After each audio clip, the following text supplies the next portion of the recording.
Hello everyone, welcome to go for education. मेरा नाम है अभिषेक और आज के लेक्चर नंबर 2 ऑफ जीओसी में हम डिस्कस करने वाले हैं इंडक्टिव इफेक्ट।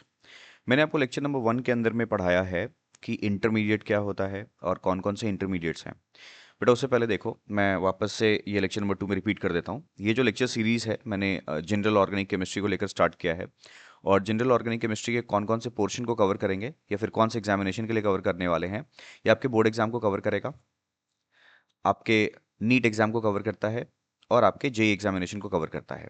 ठीक है, तो अगर आप इन 3 एग्जामिनेशन का तैयारी कर रहे हैं तो आप इस लेक्चर को बहुत प्रॉपरली फॉलो कर सकते हैं और आपके जितने भी टेस्ट सीरीज और जो भी आपके पीवाईक्यूज क्वेश्चंस हैं वो सारे इस लेक्चर सीरीज के अंदर में, इन लेक्चर सीरीज के अंदर में कवर हो जाएगा।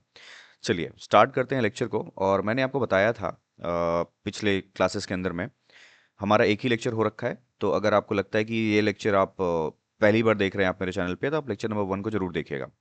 लेक्चर नंबर 1 के अंदर मैंने आपको बताया था कि जो जीओसी है, जनरल ऑर्गेनिक केमिस्ट्री, बेसिकली वो इंटरमीडिएट्स के के ऊपर में चलता है। ठीक है, अब इंटरमीडिएट क्या होता है मैंने आपको लास्ट क्लास में बताया था। इंटरमीडिएट्स आर दी ऐसा स्पीसीज जो कि एक रिएक्टेंट और जो रिएक्टेंट प्रोडक्ट कन्वर्ट में मतलब यानी प्रोडक्ट में जो कन्वर्ट होगा उसके बीच में बनने वाला एक स्टेज है।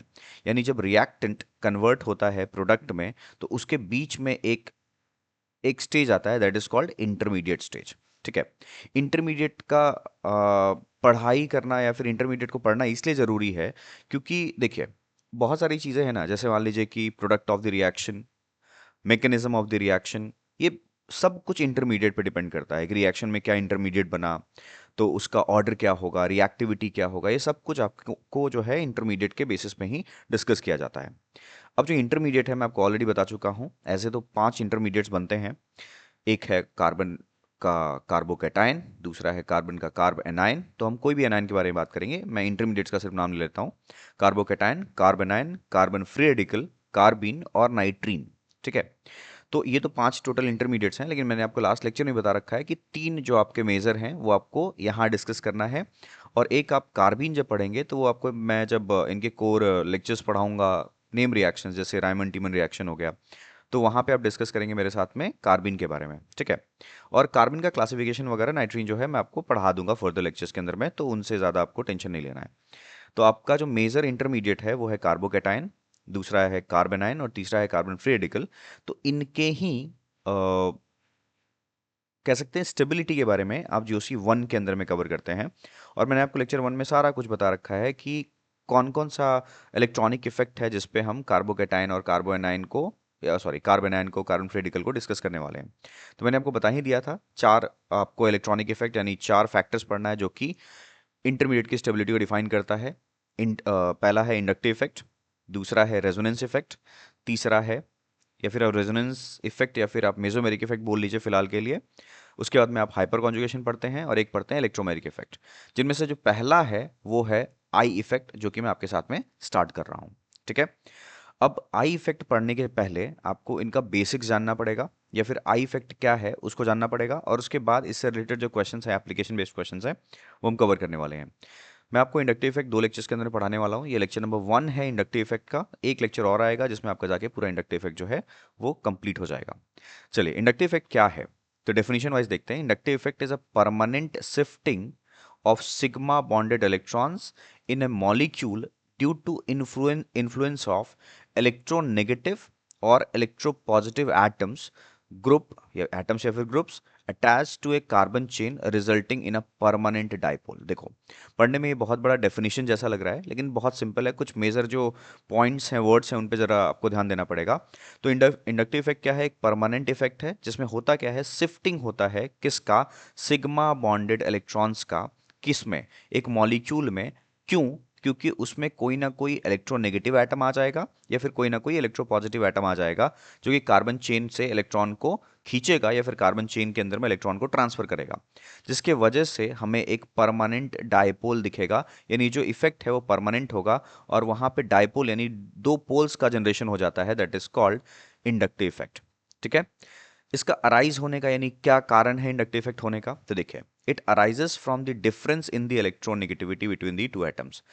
अगर मान लीजिए इलेक्ट्रोनेगेटिव डिफरेंस नहीं है दो एटम्स के बीच में, तो इंडक्टिव इफेक्ट ऑपरेट नहीं करता है।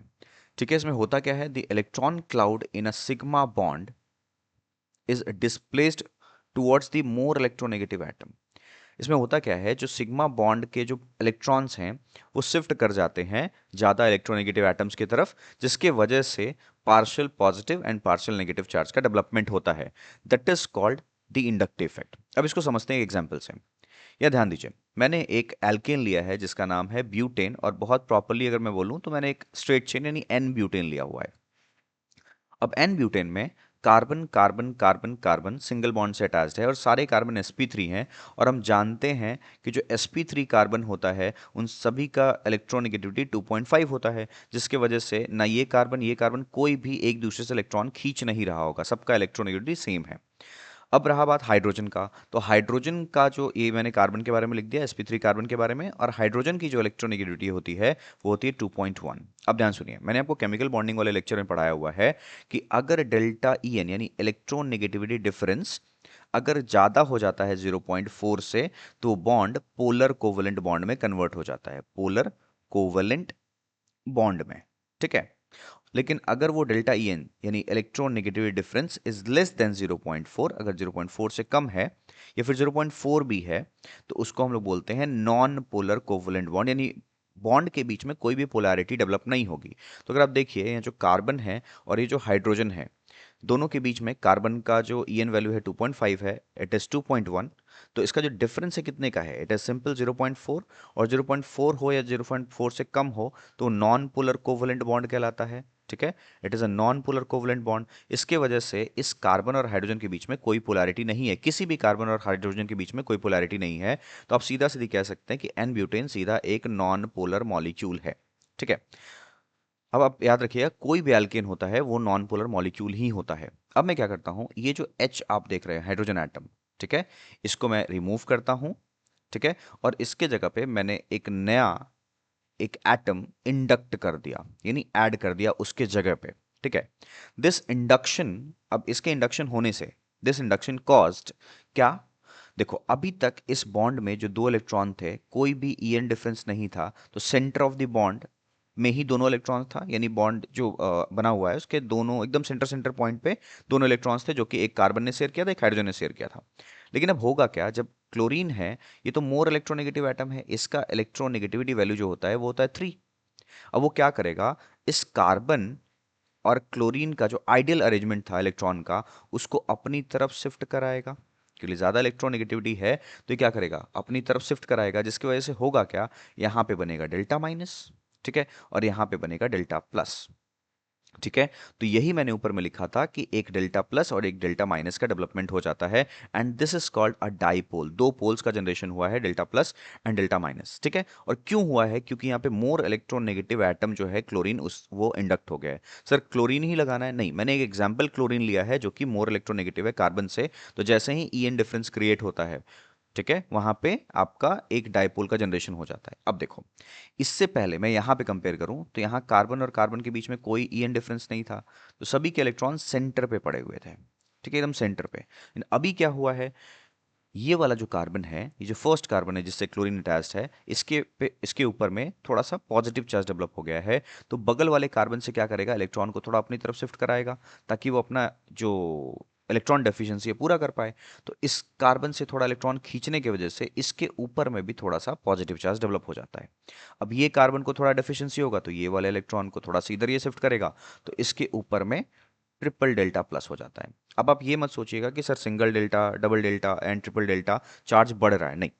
डेल्टा ऐसे ही छोटा होता है, छोटा चेंज को हम बोलते हैं डेल्टा, और आप डबल डेल्टा करेंगे यानी छोटा का भी छोटा, यानी अल्टीमेटली जो पॉजिटिव चार्ज है वो धीरे धीरे कम होता जा रहा है। सर ऐसे ये पूरा तो चेन में लगेगा, नहीं, ये पूरे चेन में नहीं लगता है। हम लोग कहते हैं कि 3 to 4 कार्बन एटम्स तक जाते जाते ये जो इफेक्ट है वो कम हो रहा है, मतलब उसके बाद ये इफेक्ट ऑपरेट नहीं करेगा। तो देखिए, होता क्या है कि इंडक्टिव इफेक्ट होने का कारण क्या हुआ कि एक मोर इलेक्ट्रोनेगेटिव आता है, और पूरे इस ग्रुप के अंदर में यानी इस कंपाउंड के अंदर में दो तरीके का इफेक्ट शो होने लग जाता है। एक ऐसा इफेक्ट है, ध्यान दीजिए, मैं लिख देता हूं यहाँ पे, जस्ट अ सेकेंड।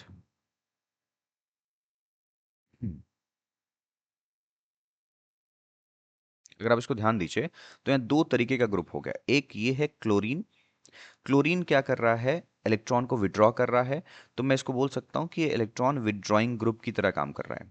और ये जो बाकी ग्रुप है, पूरा जो कार्बन चेन है, जिसको आप एल्काइल कह सकते हैं फिलहाल इस केस में, ये जो पूरा एल्काइल चेन है, ये मिलके इधर की तरफ इलेक्ट्रॉन डोनेट कर रहा है, तो this is called electron donating group. ठीक है। तो आप देखिए क्लोरीन के आने की वजह से अभी कोई भी पहले कोई भी ग्रुप इलेक्ट्रॉन ट्रांसफर नहीं कर रहा था, यानी किसी की तरफ इलेक्ट्रॉन शेयर नहीं कर रहा था। लेकिन अभी क्या हो रहा है, क्लोरीन आया है विड्रॉ करने के लिए और सारा इलेक्ट्रॉन जो है वो कार्बन चेन की तरफ से उनको ट्रांसफर किया जा रहा है। तो इसको हम कहेंगे इलेक्ट्रॉन डोनेटिंग ग्रुप, क्योंकि ये डोनेट कर रहा है इलेक्ट्रॉन मिलकर, और ये हो जाएगा इलेक्ट्रॉन विड्रॉइंग ग्रुप। तो आपको शायद ये समझ में आ गया होगा, जो इलेक्ट्रॉन विड्रॉ करने वाला ग्रुप होगा उसका इलेक्ट्रॉन नेगेटिविटी क्या होगा, ज्यादा होगा, तभी वो विड्रॉ कर पाएगा। और जो इलेक्ट्रॉन डोनेटिंग ग्रुप होगा उसका इलेक्ट्रॉन नेगेटिविटी वैल्यू क्या होगा, कम होगा, इसी वजह से वो इलेक्ट्रॉन दे पाएगा। इलेक्ट्रॉन नेगेटिविटी अगर ज़्यादा होता तो इलेक्ट्रॉन को विड्रॉ करता, कम होने की वजह से वो डोनेट कर पाता है। तो देखिए ऐसे ग्रुप जो कि इलेक्ट्रॉन डोनेटिंग ग्रुप होते हैं, जो डोनेट करते हैं, हम उनको कहते हैं कि सर वो प्लस आई इफेक्ट लगाता है। और ऐसे ग्रुप जो कि इलेक्ट्रॉन विड्रॉ करते हैं उनको हम कहते हैं माइनस आई इफेक्ट लगाता है। यानी जो इंडक्टिव इफेक्ट है दो तरीके का होगा। यहाँ पे जो एल्काइल चेन है वो प्लस आई लगा रहा है क्योंकि इलेक्ट्रॉन डोनेट कर रहा है। जो इलेक्ट्रॉन विड्रॉइंग ग्रुप है यानी जिसका इलेक्ट्रॉन ज़्यादा है, वो माइनस आई इफेक्ट लगा रहा है। शायद आपको ये बात अभी समझ में आया होगा कि आई इफेक्ट क्या है। और भी पॉइंट्स है, बहुत सारे पॉइंट्स हम सभी को भी पढ़ने वाले हैं। आपको अभी ये फर्स्ट पेज पे ये बात समझ में आया होगा कि किसी ग्रुप के इंडक्ट होने के वजह से ये इफेक्ट क्रिएट होता है। और ये इफेक्ट तब तक रहेगा जब तक वो क्लोरीन रहेगा। क्लोरीन हट जाएगा तो ये इफेक्ट ऑटोमेटिकली जो भी डायपोल का जनरेशन हुआ है वापस से हट जाएगा, क्योंकि वहां पे वापस से कौन आ जाएगा, हाइड्रोजन आ जाएगा। तो मैंने इस वाले पेज पे बस आपको ये बताया कि इलेक्ट्रोनेगेटिविटी कम होना यानी इलेक्ट्रॉन डोनेट करना, और वो प्लस आई इफेक्ट होता है। और अगर वो विड्रॉ करने वाला ग्रुप है तो वो माइनस आई इफेक्ट लगाएगा, और उसको हम बोलेंगे इलेक्ट्रॉन विड्रॉइंग ग्रुप। ठीक है। अब नेक्स्ट पेज पे बात करते हैं। अगर हम बात करें इसके नेचर के बारे में, ठीक है, आई इफेक्ट का नेचर, तो देखिए मैंने आपको डिस्कस किया, जो आई इफेक्ट है ये एक परमानेंट इफेक्ट है। ठीक है। It exist as long as the atom और ग्रुप आर अटैच्ड। जब तक वहां क्लोरीन लगा रहेगा या फिर कोई ग्रुप लगा रहेगा जो कि विड्रॉ कर रहा है, वो इफेक्ट दिखता रहेगा। ठीक है। दूसरा, transmitted only through a sigma bond. Pi bond में ये इलेक्ट्रॉन का शिफ्टिंग नहीं होता है, तो ये ध्यान रखिएगा, it is the shifting of electron in the sigma bond. The effect is distance dependent. जैसे जैसे डिस्टेंस बढ़ रहा है, दूर जा रहे हैं हम उस एटम से जो कि लगा है, जैसे क्लोरीन यहाँ पे एग्जांपल में था, इफेक्ट उसका डिक्रीज हो रहा है। देखिए सबसे ज्यादा इफेक्ट किस पे लग रहा है, फर्स्ट वाले कार्बन पे, सेकंड वाले कार्बन पे कम है, थर्ड वाले कार्बन पे और कम है, फोर्थ पे और कम हो जाएगा। यानी अगर हम देखें तो आई इफेक्ट जो है वो डिस्टेंस डिपेंडेंट है। आई इफेक्ट जो है वो डिस्टेंस डिपेंडेंट है, और डिस्टेंस पे कैसे, उल्टा, इनवर्स रिलेशन। जैसे जैसे डिस्टेंस बढ़ रहा है आई इफेक्ट कम होता जा रहा है। अब कोई भी इफेक्ट बात कीजिए, प्लस आई बात कीजिए तो भी डिस्टेंस के हिसाब से कम हो जाएगा, और अगर आप माइनस आई बात करेंगे वो भी डिस्टेंस के हिसाब से कम हो जाएगा। तो ये होता है distance dependency of the I effect. इसमें लिखा हुआ है, रैप देखिए ध्यान से, the effect is distance dependent and rapidly decreases with the number of bonds away from the influencing group. यहाँ पे इन्फ्लुएंसिंग ग्रुप कौन सा है, क्लोरीन, उसके बारे में बात कर रहा है। सिग्निफिकेंट यूजुअली ओनली थ्रू दो से तीन बॉन्ड में आप कहाँ तक पहुंचेंगे, तीन से चार कार्बन तक ही पहुंचेंगे, तो वहीं तक ये ऑपरेट करता है। ठीक है। नेक्स्ट है कितने टाइप का आई इफेक्ट होता है, मैंने अभी आपको डिस्कस किया। एक कहेंगे हम पॉजिटिव आई इफेक्ट और दूसरा कहेंगे माइनस आई इफेक्ट। ठीक है। पॉजिटिव आई इफेक्ट किसको बोलते हैं, मैंने आपको जस्ट बताया था। पॉजिटिव आई कौन लगाएगा, जो इलेक्ट्रॉन डोनेट करेगा। देखिए पॉजिटिव आई के लिए मैंने क्या बताया था, इलेक्ट्रॉन डोनेटिंग ग्रुप पॉजिटिव आई लगाता है। और कैसे ग्रुप होंगे जिनका इलेक्ट्रोनेगेटिविटी क्या होगा, कम होगा। तो देखिए इस पूरे सीरीज में आपको लिखूंगा अभी अभी। तो इलेक्ट्रॉन डोनेटिंग ग्रुप का एग्जांपल क्या होता है, बहुत बढ़िया एग्जांपल है एल्काइल ग्रुप। जितने एल्काइल ग्रुप्स होते हैं वो इलेक्ट्रॉन डोनेट करते हैं, जैसे मिथाइल हो गया, इथाइल हो गया, इलेक्ट्रॉन डोनेटिंग ग्रुप में आते हैं। ठीक है। जो कि पुश करते हैं इलेक्ट्रॉन डेंसिटी को टुवर्ड्स दी कार्बन चेन। ये इलेक्ट्रॉन जो है उसको अपनी से दूर भेजते हैं। और जो माइनस आई इफेक्ट लगाता है उनको हम कहते हैं इलेक्ट्रॉन विड्रॉइंग ग्रुप। उसके अंदर में कौन कौन है, जो ज़्यादा इलेक्ट्रोनेगेटिविटी वाले एटम्स होंगे, जैसे हेलोजन हो गया, NO2 हो गया, COH ग्रुप हो गया, साइनाइड हो गया, ये क्या करते हैं, इलेक्ट्रॉन को विड्रॉ करते हैं क्योंकि ये ज़्यादा इलेक्ट्रोनेगेटिविटी वाले ग्रुप हैं। तो so they pull the electron density away from the carbon chain. ये कार्बन चेन से इलेक्ट्रॉन को दूर लेकर जाएंगे। And these makes the adjacent atom more positive. देखिए क्लोरीन जब जुड़ा था तो उसने कार्बन के ऊपर में क्या डेवलप किया था, पॉजिटिव चार्ज ना, इसी बारे में बात कर रहा है। चलिए थोड़ा सा हम बात करेंगे। इससे पहले मैं आगे इन पॉइंट्स को कवर करने से पहले मैं आपको प्लस आई और माइनस आई इफेक्ट का ऑर्डर बोलना चाहूँगा। याद रखना है आपको। ठीक है, मुझे तो ऑल दो मुझे पढ़ाते ये याद हो गया है, लेकिन आपको ये आई इफेक्ट याद रखना पड़ेगा। तो देखिए, अगर मैं बात करूं प्लस आई इफेक्ट के बारे में, ठीक है, तो प्लस आई इफेक्ट कौन लगाएगा? जिसका इलेक्ट्रॉन नेगेटिविटी क्या होगा? कम होगा, तभी तो इलेक्ट्रॉन दे पाएगा, यानी इलेक्ट्रॉन डोनेटिंग ग्रुप्स का ये एक सीरीज है। कौन ज़्यादा कौन अच्छे से डोनेट करेगा, ये एक सीरीज है, वो आपको याद रखना है। तो प्लस आई इफेक्ट में अगर हम बात करेंगे, मैं प्रॉपरली सीरीज लिख देता हूँ, आप ध्यान रखिए इसको। सबसे पहले आता है CH2 कार्बन डोनर, देन आता है NH- यानी नाइट्रोजन डोनर, देन आता है O- यानी ऑक्सीजन डोनर, देन आता है COO- carboxylate ion ion, next आता है टर्शरी ग्रुप, यानी tertiary alkyl, CH3 CH3 CH3, यानी 3 डिग्री अल्काइल ग्रुप। नेक्स्ट आता है 2 degree alkyl group, CH3 and CH3। Next आता है 1 degree alkyl group, CH2 CH3, और उसके बाद में मिथाइल ग्रुप आता है। ठीक है, अब मिथाइल ग्रुप आता है, लेकिन मिथाइल में मैं एक बार ट्रिटियम यूज करूंगा, तो CT3 सबसे ज्यादा होगा आई इफेक्ट में, देन होगा CD3 ड्यूटेरियम के साथ में, और सबसे लास्ट में होगा CH3। तो हम कह सकते हैं कि एल्काइल ग्रुप जो होता है, यानी मिथाइल ग्रुप जो होता है, उसका आई इफेक्ट सबसे क्या होता है? कम होता है। और कौन सा I effect? Plus I effect. सारे तो एल्काइल ग्रुप हैं, तो वो तो इलेक्ट्रॉन देंगे ही देंगे। ठीक है, तो ये ऑर्डर है प्लस आई इफेक्ट का, जो आपको आपको कॉपी में लिख लेना है, नोट्स बना लीजिएगा, जो कि इलेक्ट्रॉन डोनेट करने वाले ग्रुप्स हैं। ठीक है, अच्छा, मैं थोड़ा सा यहाँ बता देता हूँ मुझे कैसे याद रहता है। देखिए, अगर किसी को इलेक्ट्रॉन डोनेट करना है, तो आप देखिए डोनेटिंग सेंटर कौन है। तो अगर आप देखेंगे, तो कार्बन पे नेगेटिव चार्ज है यहाँ पे, नेक्स्ट है नाइट्रोजन पे नेगेटिव चार्ज, नेक्स्ट है ऑक्सीजन पे नेगेटिव चार्ज। ये तीनों जो मैंने एटम्स लिखा है, जो कि डोनर सेंटर्स हैं, ये सभी एक पीरियड से बिलोंग करते हैं, और पीरियड के अंदर में इलेक्ट्रोनेगेटिविटी बहुत ज़्यादा डोमिनेटिंग फैक्टर होता है, यानी EN डिसाइड करता है कि कौन जल्दी इलेक्ट्रॉन को डोनेट करेगा। तो बताइए, जिसका इलेक्ट्रोनेगेटिविटी ज़्यादा होगा, जो कि ऑक्सीजन का है इस केस में 3.5, nitrogen is 3 and carbon is 2.5। तो जिसका इलेक्ट्रोनेगेटिविटी ज़्यादा होगा, वो इलेक्ट्रॉन जल्दी देगा क्या?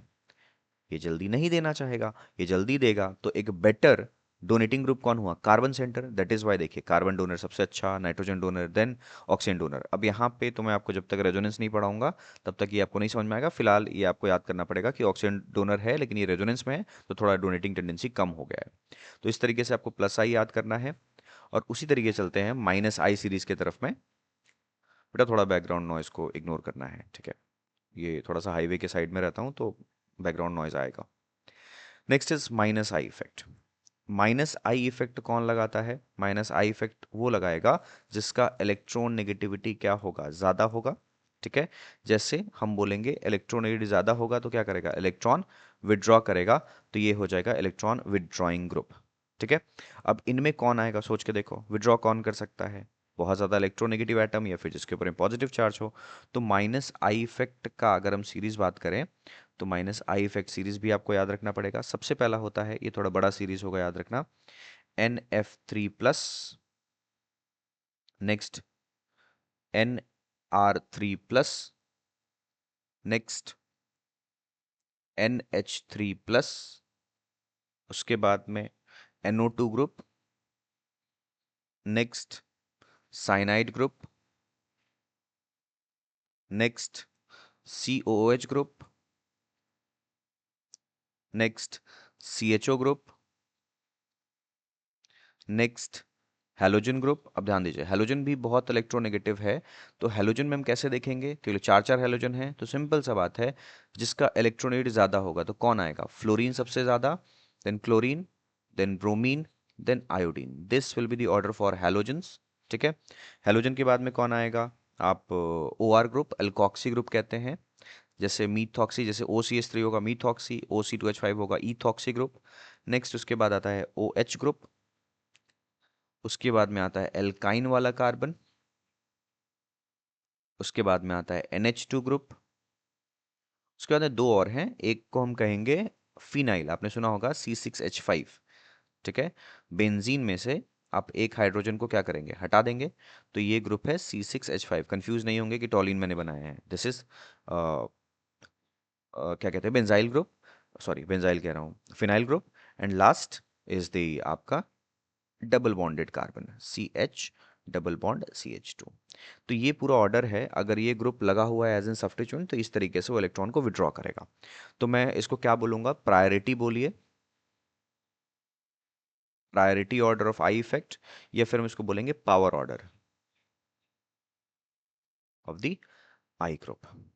ठीक है, ये आपको याद कर रखना पड़ेगा, यही मैं थोड़ी देर बाद आपको काम में लूंगा। ठीक है, चलिए आते हैं वापस से टॉपिक पे। अब कुछ पॉइंट्स हैं, थोड़ा फटाफट देख लेते हैं। Methyl group exhibit the minimum plus I effect. अभी जस्ट मैंने बताया था मिथाइल यानी CH3 ग्रुप, उसमें भी CT3 थोड़ा ज़्यादा होता है, लेकिन मिथाइल ग्रुप क्या होता है, एज एन एल्काइल ग्रुप में प्लस आई सबसे कम लगता है। हाइड्रोजन जो है उसको रेफरेंस रखा गया है, और हाइड्रोजन का जो आई इफेक्ट है वो सबसे कम माना गया है, और वो सब पूरे सभी में सबसे कम माना गया है। और वो कितना माना गया है, हाइड्रोजन के लिए जो आई इफेक्ट है वो 0 माना गया है, यानी हाइड्रोजन ना इलेक्ट्रॉन देगा ना हाइड्रोजन इलेक्ट्रॉन लेगा। ठीक है, the effect is weak as compare to resonance या फिर मीजोमेरिक इफेक्ट, रेजोनेंस या फिर मीजोमेरिक इफेक्ट से कम है, और हाइपर कॉन्जुगेशन से भी इसका इफेक्ट कम लगता है। Represented using arrows in the structural formulas pointing towards the more electronegative atom. Obvious, मैंने अभी जब कार्बन चेन बनाया था तो मैं इलेक्ट्रॉन को किसकी तरफ दिखा रहा था, ट्रांसफर ऐसे एरो करके, ऑब्वियस क्लोरीन की तरफ दिखा रहा था ना। तो यही बात कर रहा है कि हम एरो से रिप्रेजेंट करते हैं कि किधर की तरफ इलेक्ट्रॉन शिफ्ट हो रहा है। नेक्स्ट लिखा हुआ है only 10% of the effect is transmitted to the next atom beyond the immediate neighbour. तो ये आपको उतना जरूरत नहीं है याद करने का, कहने का मतलब है कि आगे ट्रांसफर सिर्फ कितना होता है, 10% होता है, कार्बन पार करेगा 10% ही इफेक्ट ट्रांसफर होगा। Next, use to predict the reactivity. Obvious मैं पढ़ा ये टॉपिक इसी ले रहा हूँ कि हम रिएक्टिविटी की तरफ जाएं, order of acidity and basic strength, जो कि कल आप पढ़ने वाले हैं लेक्चर में। और आज आप पढ़ेंगे stability of the reaction intermediates, मैंने आपको बताया लेक्चर के स्टार्टिंग में, यानी हम कार्बोकेटायन, कार्बन आयन और कार्बन फ्री रेडिकल का जो स्टेबिलिटी ऑर्डर है वो आज के लेक्चर में कवर करने वाले हैं। इसका लिमिटेशन क्या है, तो सबसे बड़ा लिमिटेशन अगर हम ध्यान दें तो ये ओवर शैडो हो जाता है, किसके वजह से, रेजोनेंस या फिर हाइपर कॉन्जुगेशन की वजह से।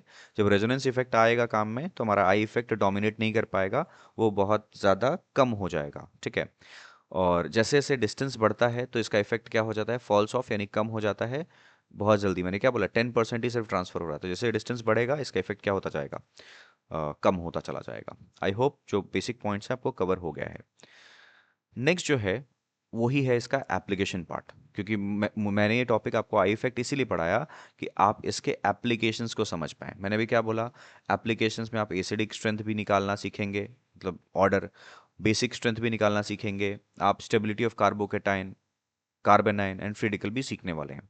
तो सबसे पहले मेरा जो पहला एप्लीकेशन है वो है stability of carbocation by the inductive effect.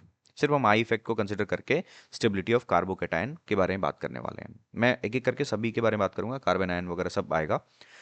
ध्यान सुनिए, अब मैं आपको 3 रूल बताऊंगा, और ध्यान रखना है एग्जामिनेशन में ये 3 रूल सीरियल वाइज ही लगेगा। पहले आप रूल नंबर 1 पे जाएंगे, अगर उससे क्वेश्चन सॉल्व हुआ तो ठीक, नहीं तो आप रूल नंबर 2 पे जाएंगे, रूल नंबर 2 से हुआ तो ठीक, नहीं तो आप रूल नंबर 3 पे जाएंगे। ठीक है, अब ध्यान दीजिए। सबसे पहले कोई अगर आपको कार्बोकेटाइन दिया गया है तो जिस कार्बन पे कार्बन प्लस यानी कार्बोकेटाइन बनाया गया है आप उसका इलेक्ट्रॉन नेगेटिविटी चेक करेंगे। जैसे एग्जाम्पल के तौर पे ये एक मॉलिक्यूल है, ये एक मॉलिक्यूल है और ये एक मॉलिक्यूल है, आप देख पा रहे हैं सभी जगह ये कार्बोकेटाइन है। इंपॉर्टेंट बात, ये जो कार्बोकेटाइन बनाया गया है ये sp कार्बन पे बनाया गया है क्योंकि ये ट्रिपल बॉन्ड है, ये sp2 कार्बन पे बनाया गया है, और ये sp3 यानी सिंगल बॉन्डेड कार्बन पे बनाया गया है। और हम जानते हैं कि sp3 कार्बन का इलेक्ट्रोनेगेटिविटी सबसे कम 2.5 होता है, sp2 कार्बन का इलेक्ट्रोनेगेटिविटी होता है 2.75, एंड sp कार्बन का जो हाइब्रिडेशन का जो en वैल्यू होता है वो होता है 3.5। तो जैसे जैसे परसेंटेज एस कैरेक्टर बढ़ता है तो en वैल्यू क्या होता है, बढ़ता है। अब बताइए, जिसका इलेक्ट्रॉन नेगेटिविटी वैल्यू ज़्यादा होगा क्या वो अपने ऊपर में पॉजिटिव चार्ज रखना चाहेगा, ऑब्वियस नहीं रखना चाहेगा, क्योंकि जो ज़्यादा इलेक्ट्रोनेगेटिव एटम है वो अपने ऊपर में नेगेटिव रखना चाहेगा, पॉजिटिव नहीं। तो बताइए, ये कार्बन जो है सबसे ज़्यादा इलेक्ट्रोनेगेटिव है और उसके ऊपर में आपने पॉजिटिव रख दिया है, तो ये कम स्टेबल हो गया ना। इसी वजह से अगर आप स्टेबिलिटी ऑर्डर देखिए तो सबसे ज़्यादा पहले वाली ने sp3 कार्बन का है, देन sp2 कार्बन का है, देन sp कार्बन का है। तो इसको डायरेक्ट याद रखने के लिए as electronegativity of the carbocation बढ़ता है तो स्टेबिलिटी घट जाती है। देखिए ये रहा ना इलेक्ट्रोनेगेटिविटी, कितना है इसका 3.25, और जिसके वजह से, सॉरी ये 3.5 मैंने लिख दिया है, इट इज़ 3.25, 3.25, जिसकी वजह से इसका इलेक्ट्रोनेगेटिविटी क्या हो गया, बहुत ज़्यादा हो गया, और इसकी स्टेबिलिटी कम हो गई। तो रूल नंबर 1 में आप सबसे पहले कार्बोकेटाइन का ईएन वैल्यू चेक करते हैं। अगर मान लो ईएन वैल्यू सभी कार्बोकेटाइन का सेम है, देन आप डिग्री के ऊपर में जाएंगे। देन स्टेबिलिटी आपके डिग्री पे डिपेंड करेगा कार्बोकेटाइन का। एग्जाम्पल के तौर पे बहुत सिंपल एग्जाम्पल लेते हैं। 3 डिग्री एक कार्बोकेटाइन बनाता हूँ, CH3, C carbocation, CH3, CH3। दूसरा है 2 degree carbocation, CH3, C H, CH3 and carbocation. Last है CH3 कार्बोकेटाइन एंड H2, यानी इधर पे कोई मिथाइल ग्रुप नहीं लगा हुआ है। अगर मान लीजिए इन तीनों में आपसे पूछा जाता है कि कौन ज़्यादा स्टेबल कार्बोकेटाइन है, आप क्या देखेंगे? सबसे पहले आप देखेंगे कि क्या, रूल नंबर 1 देखेंगे, क्या ये जो कार्बोकेटाइन है वो अलग अलग इलेक्ट्रोनेगेटिविटी वाला कार्बन है? नहीं, सारे सिंगल बॉन्डेड कार्बन है, तो सभी का ईएन सेम है, यानी रूल नंबर 1 जो है यहाँ पे ऑपरेट नहीं करेगा। रूल नंबर 2 पे जाना पड़ेगा। रूल नंबर 2 कहता है कि 3 डिग्री कार्बोकेटाइन जो है, ये 3 डिग्री कार्बोकेटाइन है, ये 2 डिग्री कार्बोकेटाइन है, और ये 1 डिग्री कार्बोकेटाइन है, तो ऑर्डर इसी तरीके से निकाला जाएगा। अब ये ऐसा हम कैसे पहचानते हैं कि 3 डिग्री है? तो जिस कार्बन पे कार्बोकेटाइन बना है वो फर्दर कितने कार्बन से अटैच्ड है, वो उसकी डिग्री को बताता है। तो ये 3 डिग्री है, ये 2 साइड से लगा है, ये एक साइड से लगा हुआ है, तो ये 1 डिग्री है। अब देखो, ऐसा क्यों है कि ये कार्बोकेटाइन ज्यादा स्टेबल है? अब ध्यान से एक बात को समझना। कोई भी आयन होता है ना, आयन को अगर आपको स्टेबलाइज करना है, ठीक है, तो आयन की स्टेबिलिटी यानी उसको स्टेबलाइज करना है, तो उसके चार्ज को क्या करना पड़ेगा? चार्ज को करना पड़ेगा कम। तो सोचिए, अगर एक कार्बोकेटाइन है और उसके ऊपर में पॉजिटिव चार्ज है, तो अगर मैं इसको इलेक्ट्रॉन दे दूं, इलेक्ट्रॉन डोनेट कर दूं, यानी इलेक्ट्रॉन डोनेटिंग ग्रुप लगा दूं, तो इसका जो इलेक्ट्रॉन का जो डेफिशिएंसी दिख रहा है वो क्या हो जाएगा? कम हो जाएगा। और जब इलेक्ट्रॉन का डेफिशिएंसी कम हो जाएगा, तो पॉजिटिव चार्ज धीरे धीरे धीरे धीरे जीरो की तरफ जाएगा, यानी वो न्यूट्रल होने लगेगा। और जैसे जैसे उसका चार्ज कम होता है, उसकी स्टेबिलिटी क्या हो जाती है? बढ़ जाती है। ठीक है। तो कार्बोकेटाइन, यानी अगर आप ध्यान दीजिए, कार्बोकेटाइन और कार्बन फ्री रेडिकल, ठीक है, ये दोनों इंटरमीडिएट हैं। इनके पास में टोटल 6 इलेक्ट्रॉन होता है और इसके पास में टोटल 7 इलेक्ट्रॉन होता है। तो दोनों के दोनों क्या है? इलेक्ट्रॉन डेफिशिएंट है, ऑक्टेट कंप्लीट नहीं हुआ है। इसी वजह से इन दोनों को इलेक्ट्रॉन चाहिए। तो इलेक्ट्रॉन चाहिए तो कौन देगा इसको इलेक्ट्रॉन? इलेक्ट्रॉन वही देगा जो इलेक्ट्रॉन डोनेटिंग ग्रुप होगा। और इलेक्ट्रॉन डोनेटिंग ग्रुप को हम क्या कहते हैं? प्लस आई। तो जितना ज़्यादा प्लस आई ग्रुप होता है, वो इसको स्टेबलाइज करता है। अब मुझे आंसर कीजिए यहाँ पे, क्या एक मिथाइल ग्रुप प्लस आई लगाता है? यहाँ पे कितने प्लस आई ग्रुप है? 1, 2 और 3। प्लस आई मतलब तीनों मिलकर इलेक्ट्रॉन दे रहे होंगे, और जितना ज़्यादा इलेक्ट्रॉन देंगे इसका पॉजिटिव चार्ज कम हो जाएगा, वो स्टेबलाइज हो जाएगा। यहाँ पे सिर्फ दो ही देने वाले ग्रुप हैं, दो ही डोनेट कर रहे हैं, तो प्लस चार्ज थोड़ा कम कम हो पाएगा। और यहाँ पे एक ही एल्काइल ग्रुप है, तो चार्ज और कम हो पाएगा, मतलब चार्ज यानी पॉजिटिव चार्ज जिसको मुझे डिक्रीज करना है वो कम हो पाएगा। पहले वाले में ज़्यादा डिक्रीज होगा, जिसके वजह से हम बोलेंगे कि 3 डिग्री ज़्यादा स्टेबलाइज करेगा, 2 डिग्री कम स्टेबलाइज करेगा, 1 डिग्री और कम स्टेबलाइज करेगा। क्योंकि हमें चार्ज कम करना है, और जितना डोनेटिंग ग्रुप रहेगा उतना ज़्यादा चार्ज कम होगा, और उतना ज़्यादा जैसे जैसे चार्ज कम होगा उतना ही ज़्यादा आपको स्टेबिलिटी मिलेगा। तो रूल नंबर 2 में आप सीधा याद रखेंगे, कार्बोकेटाइन की stability 3 degree, 2 degree and 1 degree होती है। ठीक है। अब आता है रूल नंबर 3। रूल नंबर 3 में अगर हम ध्यान दें, ये कब लगाओगे? जब rule number 1 and rule number 2 काम नहीं कर रहा है, आप सॉल्व नहीं कर पा रहे हैं। तो रूल नंबर 3 क्या कहता है कि अगर रूल नंबर 1 एंड 2 फेल हो जाए, तब स्टेबिलिटी जो होगा वो कार्बोकेटाइन का, वो प्लस आई इफेक्ट जो मैंने आपको जस्ट बताया, प्लस आई इफेक्ट के क्या होगा? डायरेक्टली ओशनल होगा, और माइनस आई इफेक्ट के इन्वर्सली ओशनल होगा। बेटा ये देखो, ये गलत हो गया है, आई इफेक्ट नहीं लिखना है, यहाँ पे लिखना है स्टेबिलिटी, स्टेबिलिटी ऑफ कार्बोकेटाइन। तो stability of carbocation directly proportional to plus I and inversely proportional to minus I. यानी जितना ज़्यादा प्लस आई लगेगा कार्बोकेटाइन स्टेबलाइज होगा, जितना कम लगेगा वो माइनस आई, मतलब जितना माइनस आई ज़्यादा लगेगा स्टेबिलिटी उतनी कम हो जाएगी। अब ज़्यादा लगना और कम लगना किस पे डिपेंड करता है? प्रायोरिटी पे। यस, प्रायोरिटी पे डिपेंड करेगा, लेकिन हम आई इफेक्ट को पहले डिस्टेंस पे देखेंगे, देन नंबर पे देखेंगे, देन प्रायोरिटी या फिर पावर पे देखेंगे, जो मैंने आपको थोड़ी देर पहले ब्लैक स्क्रीन पे बताया था। ठीक है। तो आप इसको शॉर्ट फॉर्म में हम लोग कहते हैं, जब भी मैं आई इफेक्ट का थर्ड रूल लगाता हूँ, तो मैं बोलता हूँ कि डीएनपी रूल को फॉलो कीजिए, यानी पहले distance, then number, then power पे जाते हैं। ठीक है। आई होप आपको ये बात समझ में आया होगा। नेक्स्ट पेज की तरफ चलेंगे, जहाँ पे मैं इसके एग्जाम्पल्स को डिस्कस कर रहा हूँ। चलिए, ये क्वेश्चन नंबर 1 है और ये है क्वेश्चन नंबर 2, जिनमें क्वेश्चन वही है, ध्यान दीजिएगा, सारे क्वेश्चंस में वही कराऊंगा। राइट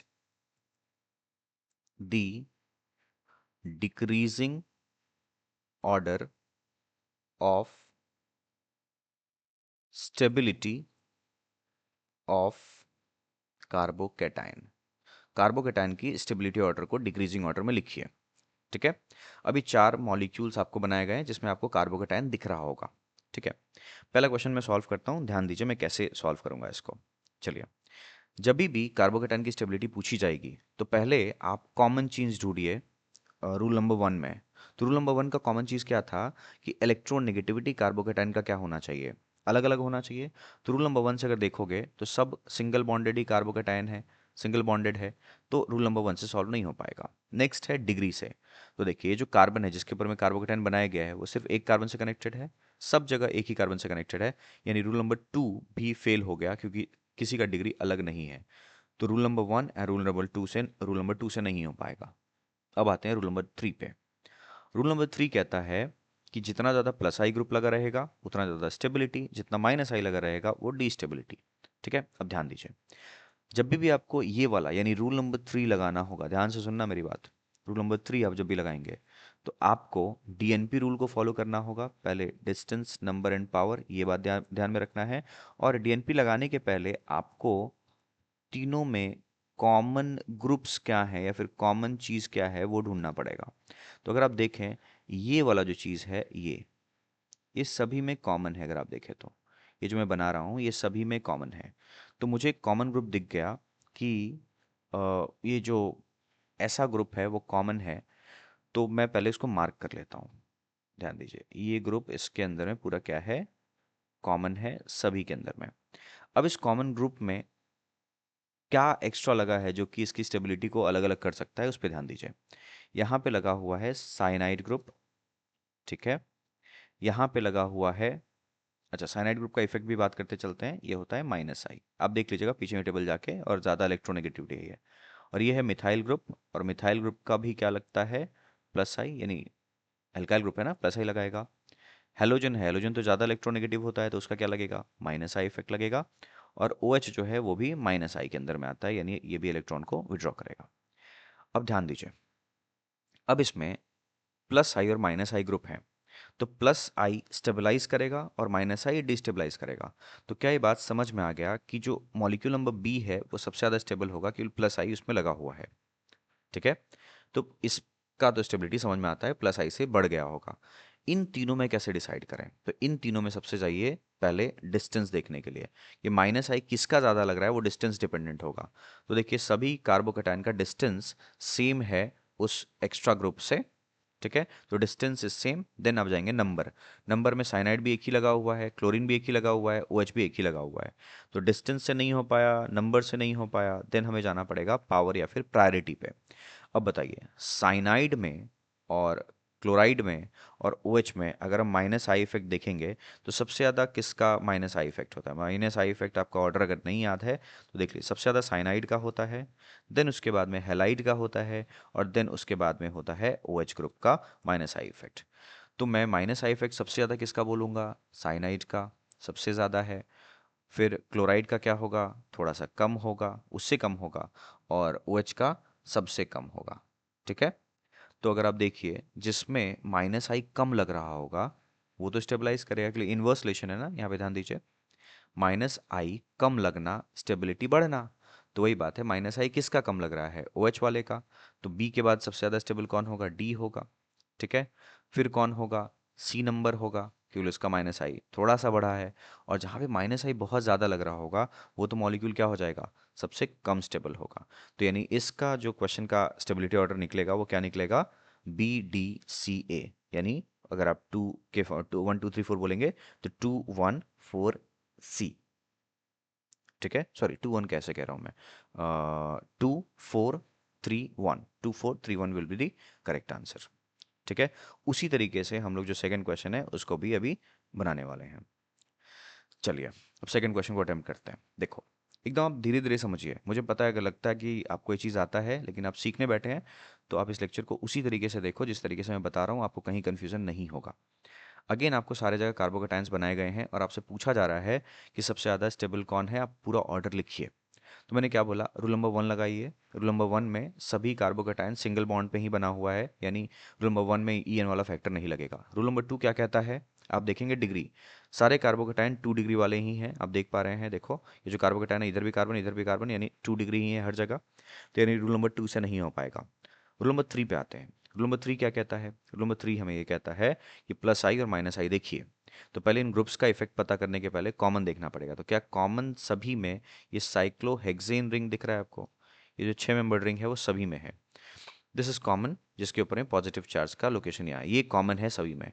तो कॉमन चीज के अलावा एक्स्ट्रा क्या है, क्लोरीन जिसका लग रहा होगा माइनस आई, साइनाइड जिसका लग रहा होगा माइनस आई, ओ एच जिसका लग रहा होगा माइनस आई, फ्लोरीन जिसका लग रहा होगा माइनस आई, ये दो क्लोरीन है, इन दोनों का लग रहा होगा माइनस आई, एंड NO2। ठीक है, यहाँ पे कोऑर्डिनेट बॉन्ड भी दिखा सकते हैं आप, ये तो थोड़ा प्लस मुझे बनाना चाहिए, लेकिन ठीक है, कोऑर्डिनेट बॉन्ड ध्यान रखना, कहीं भी मैं ऐसा बनाऊंगा फ्यूचर लेक्चर में तो ये कोऑर्डिनेट बॉन्ड ही होगा। मैं जिस डिवाइस से जिस ऐप से बनाता हूँ वहाँ पे कोऑर्डिनेट बॉन्ड फंक्शन मुझे नहीं दिया है, तो मैं इसमें दिखा नहीं पा रहा हूँ। NO2 कुछ ऐसा होगा, मैं एक बार बना देता हूँ, N डबल बॉन्ड O, यहाँ पे कोऑर्डिनेट, और यहाँ से कनेक्टेड है रिंग से। ठीक है, ओके। तो NO2 का क्या इफेक्ट लगता है, माइनस आई लगता है। ये सब मुझे याद है, लेकिन आपको याद करना पड़ेगा। ठीक है, अब देखो ध्यान से देखना, सभी में माइनस आई लग रहा है, और हमें पता है अगर हम माइनस आई इफेक्ट लगाएंगे तो स्टेबिलिटी ऑफ कार्बोकेटाइन डिक्रीज करेगा, लेकिन उसमें भी जिसका माइनस आई कम होगा वो कार्बोकेटाइन को ज़्यादा स्टेबलाइज करेगा। अब कम ज़्यादा किस पे डिपेंड करेगा, तो रूल आएगा DNP, distance then number then power. तो ध्यान दीजिए, जो दूर से लगा रहा होगा माइनस आई उसका स्टेबिलिटी ज़्यादा होगा। तो सबसे दूर पे अगर तुम देखोगे मॉलिक्यूल नंबर टू, जो कि एकदम कार्बोकेटाइन से सबसे दूर पोजीशन पे है, तो सबसे ज़्यादा स्टेबलाइज कौन होगा, सबसे ज़्यादा स्टेबिलिटी हो जाएगी बी मॉलिक्यूल की। ठीक है, तो बी अब हमारे ऑप्शन से हट गया। ठीक है, अब हमने ये देख लिया है। नेक्स्ट बचता है ये, यानी पहला, तीसरा, चौथा, पांचवा, छठा। सबका अगर तुम देखोगे डिस्टेंस, तो सब कार्बोकेटाइन से सेम डिस्टेंस पे ही लगे हुए हैं, देख पा रहे हो क्या। तो डिस्टेंस से अब इन पांचों में डिफरेंशिएट नहीं हो पाएगा, तो हम जाएंगे नंबर पे। ठीक है, जिसका नंबर कम लगा होगा वो स्टेबलाइज ज़्यादा करेगा, क्योंकि उसका माइनस आई क्या लगेगा, जिसका नंबर कम होगा कम लगेगा। तो देखो पहला ऑप्शन देखो, एक ही क्लोरीन है, एक ही OH है, एक ही फ्लोरीन है, और यहाँ पे एक ही NO2 है। ठीक है, तो बेसिकली जब एक एक ही ग्रुप लगा रहता है तो उसका आई इफेक्ट कम लगता है, तो माइनस आई भी कम लगेगा। तो अब इन चारों में डिसाइड करो कि कौन मतलब माइनस आई सबसे कम लगाएगा। तो अगर मैं माइनस आई का ऑर्डर लिखूं इसमें, कि ये जो ग्रुप्स हैं माइनस आई ऑर्डर लिखूं, हेलोजन में, OH में, और आपके NO2 ग्रुप में, तो सबसे ज़्यादा जो माइनस आई इफेक्ट लगता है वो लगता है NO2 ग्रुप का। ठीक है, तो मैं माइनस आई ऑर्डर लिखता हूँ, सबसे ज़्यादा लगता है NO2 ग्रुप का। ठीक है, फिर हैलोजन्स का लगता है, और हैलोजन में कौन है, फ्लोरीन और क्लोरीन है, तो फ्लोरीन का ज़्यादा लगता है, देन क्लोरीन लगता है, और सबसे लास्ट में OH। समझना, अब जिसका माइनस आई कम लग रहा होगा वो तो ज़्यादा स्टेबलाइज करेगा। ठीक है, क्योंकि माइनस आई इन्वर्स रिलेशन में होता है। तो बी हमने पहले लिखा हुआ था, अब उसके बाद में कौन आएगा, OH वाला। OH वाला कौन है भाई, C नंबर है। उसके बाद कौन करेगा, क्लोरीन। क्लोरीन कौन है, A नंबर है। ठीक है, उसके बाद कौन करेगा, उसके बाद करेगा आपको फ्लोरीन, मैंने बता दिया ना, एक मिनट, OH हुआ, क्लोरीन हुआ, फ्लोरीन कहाँ है, फ्लोरीन है ऑप्शन नंबर डी में। ठीक है, उसके बाद में कौन होगा, NO2 होगा। NO2 कहाँ है, ऑप्शन नंबर F में। एंड सबसे लास्ट में कौन आएगा, ये आएगा, क्योंकि इसमें देखो डिस्टेंस द नंबर में तो ये दो दो थे ना, तो इनका माइनस आई ज़्यादा लग रहा था, और माइनस आई ज़्यादा मतलब डिस्टेबलाइज्ड होगा, यानी ई नंबर सबसे लास्ट में आएगा। तो इसका जो फाइनल ऑर्डर क्या बनता है, इसका फाइनल ऑर्डर बनेगा BCADFE, यानी अगर हम नंबर्स के टर्म में ऐसे बोल दें तो 2 3 1 4 6 5। ठीक है, ये दो क्वेश्चन मैंने सॉल्व करवाया है, आपको तरीके से समझाया है, rule number one, rule number two and rule number three कैसे अप्लाई करना है। नेक्स्ट पेज पे मैं कुछ क्वेश्चंस दे रहा हूँ, इसको आप सॉल्व कीजिए, मैं इसका फाइनल आंसर लिख देता हूँ, और फिर मैं कोशिश करूंगा आपको समझा दूँ। ठीक है, अच्छा ये दो क्वेश्चंस अलग अलग हैं, ध्यान देना, ये क्वेश्चन नंबर 3 है और एक क्वेश्चन नंबर 4 है, इस पे भी दो क्वेश्चंस हैं, अब इनको सॉल्व करेंगे। ठीक है, वीडियो पॉज कीजिए और लेक्चर को आप यानी क्वेश्चन नंबर 3 एंड 4 को सॉल्व कीजिए। चलिए मैं इसको सॉल्व करता हूँ, ध्यान दो। तो रूल नंबर वन फेल हो रहा है, रूल नंबर टू भी फेल हो रहा है, क्योंकि देखो रूल नंबर वन में ईएन डिफरेंस नहीं है, यानी इलेक्ट्रॉन चेंज नहीं हुआ है, और डिग्री चेंज नहीं हुआ है। रूल नंबर थ्री पे डायरेक्ट आते हैं। कॉमन ग्रुप अगर आप देखेंगे तो इन तीनों में कॉमन ग्रुप क्या है, ये है कॉमन ग्रुप, ठीक है। अब इसके अलावा जो एक्स्ट्रा लगा होगा वही उसकी स्टेबिलिटी और डी स्टेबिलिटी को डिफाइन करेगा। तो बताइए स्टेबिलिटी और डी स्टेबिलिटी मैं कैसे निकालूं एक्स्ट्रा ग्रुप के हिसाब से। अब एक्स्ट्रा ग्रुप क्या लगा हुआ है, देखो यहाँ लगा हुआ है मिथाइल जो कि एक प्लस आई ग्रुप है, यहाँ लगा हुआ है एक मिथाइल जो कि एक प्लस आई ग्रुप है, यहाँ भी लगा हुआ है एक मिथाइल जो कि एक प्लस आई ग्रुप है। तो तीनों के तीनों प्लस आई हैं, तो कैसे डिसाइड होगा? तो प्लस आई जिसका ज़्यादा लगेगा। अब ज़्यादा किसका लगेगा? तो डीएनपी रूल पे आइए, distance then number then power. तो बताइए प्लस आई पास से लगेगा, जितना डिस्टेंस कम होगा ज़्यादा लगेगा ना। तो बताइए सबसे पास से कौन लगा रहा है? सबसे पास से तो प्लस आई सी का लगेगा। तो सबसे ज़्यादा स्टेबिलिटी किसका हो जाएगा? सी का। थोड़ा दूर गया स्टेबिलिटी थोड़ा कम कर पाएगा, देन कौन आएगा? ए आएगा। देन कौन आएगा? बी आएगा। तो इसका आंसर क्या हो जाएगा? Stability order C then A then B. ठीक है। उसी तरीके से अगर हम 4 नंबर क्वेश्चन देखेंगे तो यहाँ पे सब कुछ सेम है, बस उस मिथाइल की जगह पे क्लोरीन लगा दिया गया है। तो इस बार माइनस आई इफेक्ट लग रहा है, तो आप सभी पे लिखिए ये माइनस आई लगाता है, ये भी माइनस आई लगाता है। और जब माइनस आई लग रहा होगा तो अब जितना पास से माइनस आई लगेगा वो तो इस कार्बोकेटाइन को डिस्टेबलाइज करेगा। तो जो ज़्यादा दूर से लगा रहा होगा माइनस आई वो ज़्यादा स्टेबल होगा। तो इस बार ऑर्डर पूरा चेंज कर जाएगा, क्योंकि माइनस आई है तो सबसे ज़्यादा स्टेबिलिटी होगा बी का, क्योंकि सबसे दूर से माइनस आई लगा रहा है। और माइनस आई जितना कम लगेगा दूर से उतना ज़्यादा कार्बोकेटाइन स्टेबलाइज होगा, यानी बी। देन उसके बाद कौन होगा? होगा ए। देन कौन होगा? आपका होगा सी। यानी ऑर्डर क्या हो जाएगा? बी देन ए देन सी। बेटा चलिए अब आंसर मिला लीजिए, बढ़ते हैं आगे। ये है क्वेश्चन नंबर 5 एंड नेक्स्ट है क्वेश्चन नंबर 6। इसको बताइए क्वेश्चन नंबर 5 एंड 6 में क्या ऑर्डर होना चाहिए। वीडियो पॉज कीजिए एंड सॉल्व कीजिए। चलो मैं इसके आंसर डिस्कस कर देता हूँ।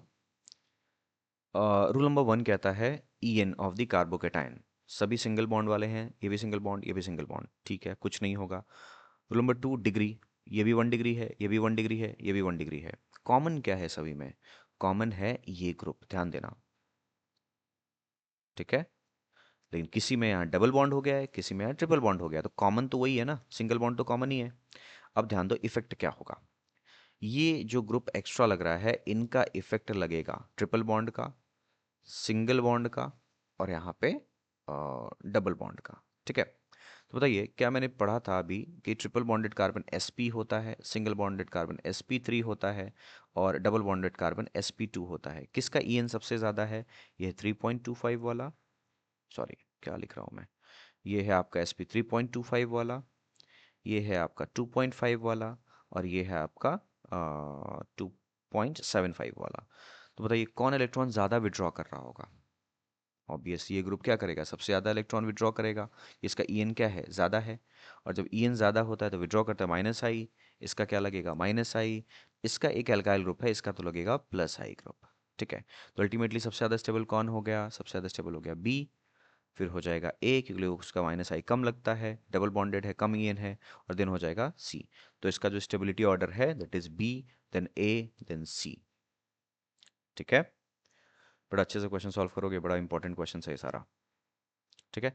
नेक्स्ट क्वेश्चन डिस्कस करते हैं, क्वेश्चन नंबर 6। इसको पॉज कीजिए, सॉल्व कीजिए, मैं यहाँ पे आपको आंसर्स बता देता हूँ। पॉज करके खुद से सॉल्व करो, आंसर देन मिला लेना। अब इसमें मुझे देखना है कि stability order of the carbocation. देखिए सबका कार्बोकेटाइन टॉप पे बनाया गया है, और सारे ई एन वाइज भी सेम है, सभी का डिग्री भी सेम है। तो रूल 1 रूल 2 वैलिड नहीं है। अब रूल नंबर 3 पे आते हैं। ये रहा नाइट्रोजन, जो कि कार्बन से ज़्यादा इलेक्ट्रोनेगेटिविटी है, 3 है इसका। ये है ऑक्सीजन जो है 3.5 पे, ये है नाइट्रोजन जो है कि 3 पे है, और ये जो है वो है 3.5 पे। तो ऑल्दो ये सारे कार्बन से ज़्यादा हैं, तो सभी का लग रहा होगा माइनस आई। ये भी माइनस आई, ये भी माइनस आई, ये भी माइनस आई, एंड ये भी माइनस आई।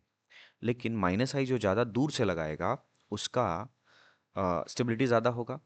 तो रूल लगाइए DNP, distance number then power. किसका माइनस आई ज़्यादा लग रहा है? तो जो डिस्टेंस से पास में होगा उसका माइनस आई ज़्यादा लगेगा। तो ए और बी मॉलिक्यूल जो है ये ज़्यादा पास है कार्बोकेटाइन के, तो इनका जो माइनस आई होगा ज़्यादा लगेगा, जिसकी जिसकी वजह से इनकी स्टेबिलिटी कम होगी।